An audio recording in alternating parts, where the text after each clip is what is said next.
Hi అండి, అందరికీ నమస్కారం. ఈరోజు కార్తీక మాసంలో 15వ రోజు. ఈరోజు 15వ అధ్యాయం అయితే చెప్పుకుంటున్నాం.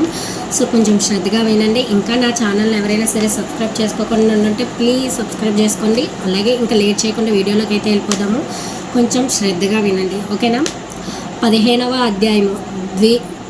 దీప ప్రజ్వలనముచే ఎలుక పూర్వజన్మ శృతితో నరరూపం అందుట. అంతటా జనక మహారాజుతో వశిష్ఠ మహాముని, జనక, కార్తీక మహత్యమును గురించి ఎంత వివరించను పూర్తి కానలేదు.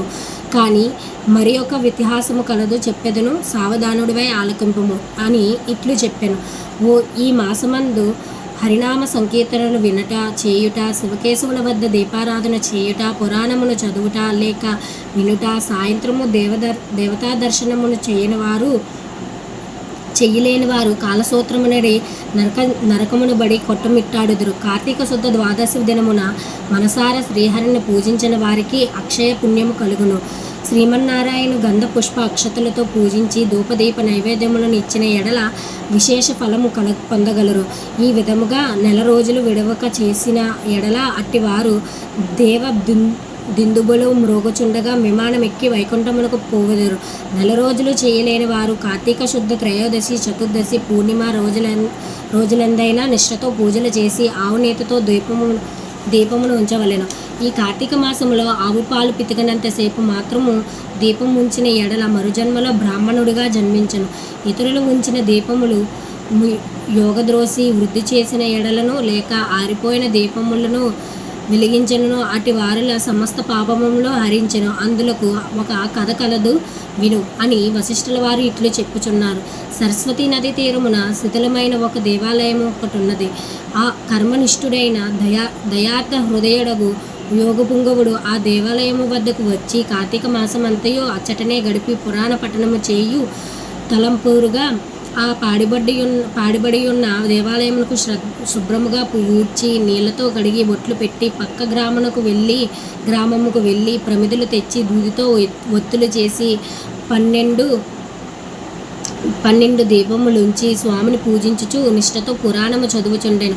ఈ విధముగా కార్తీక మాస ప్రారంభము నుండి చేయుచుండెను. ఒక రోజున ఒక మూషికమును ఆ దేవాలయంలో ప్రవేశించి నలుమూలలో వెదికి తినడానికి ఏమీ దొరకనందున అక్కడ ఆరిపోయినున్న వత్తిని తినవలసిందేనని అనుకొని నోటు ఖర్చుకొని పక్కనున్న దీపము వద్ద ఆగెను. నోట ఖర్చియున్న వత్తి చివరకు అగ్గి అంటుకొని ఆరిపోయిన వత్తి కూడా వెలుతురు వచ్చెను. అది కార్తీక మాసం మొగట వలన శివాలయంలో ఆరిపోయిన వత్తి ఈ ఎలుక వల్ల వెలుగుటచే దాని పాపములు హరించుకుపోయి పుణ్యము కలిగినందున వెంటనే దాని రూపము మారి మానవ రూపంలో నిలబెడను. ధ్యాననిష్టలో ఉన్న యోగిపింగువుడు తన కన్నులను తెరిచి చూడగా పక్కనే మానవుడు నిలబడి ఉండట గమనించి, ఓయి నీవెవడు, ఎందుకిట్లా నిలబడి ఉంటివి అని ప్రశ్నించగా, ఆర్య, నేను మూషికమును. రాత్రి నేను ఆహారమును వెతుక్కుంటూ ఈ దేవాలయంలోకి ప్రవేశించి ఇక్కడ ఏమీ దొరకనందున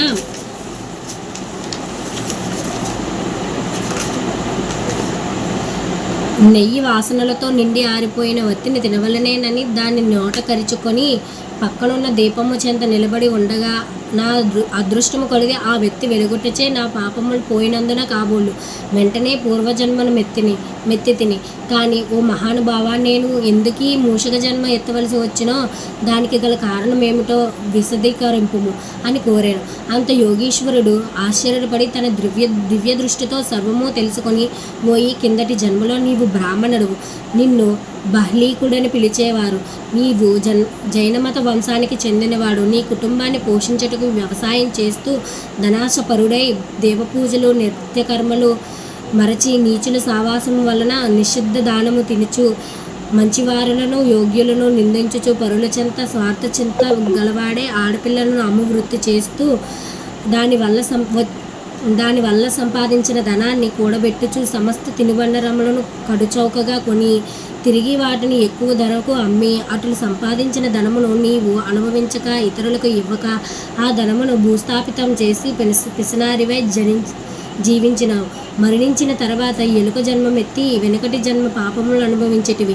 నేడు భగవంతుడి దగ్గర ఆరిపోయిన దీపాన్ని వెలిగించినందున పుణ్యాత్ముడివైతివి. దానివల్లనే నీకు తిరిగి పూర్వజన్మ ప్రాప్తించినది. కాన నీవు నీ గ్రామములకు పోయి నీ పేరిటి యందు పాతిపెట్టిన ధనమును త్రవ్వి ఆ ధనముతో దాన ధర్మములు చేసి భగవంతుని ప్రార్థించుకొని మోక్షము పొందుమని అతనికి నీతులు చెప్పి పంపించెను. ఇట్లు స్కందపురాణంతర్గత వశిష్ట ప్రోక్త కార్తీక మహత్య మండలి పంచదశ అధ్యాయము 15వ రోజు పారాయణము సమాప్తము. సో ఇలా అయితే ఈరోజు 15వ అధ్యాయం కంప్లీట్ అయిపోయింది. ఇంకా నా ఛానల్ ఎవరైనా సరే సబ్స్క్రైబ్ చేసుకోకుండా ఉండుంటే ప్లీజ్ సబ్స్క్రైబ్ చేసుకోండి. నేను ఎక్కడైనా సరే తప్పులు చదువుంటే తడబడి ఉంటే నన్ను క్షమించండి. ఇంకా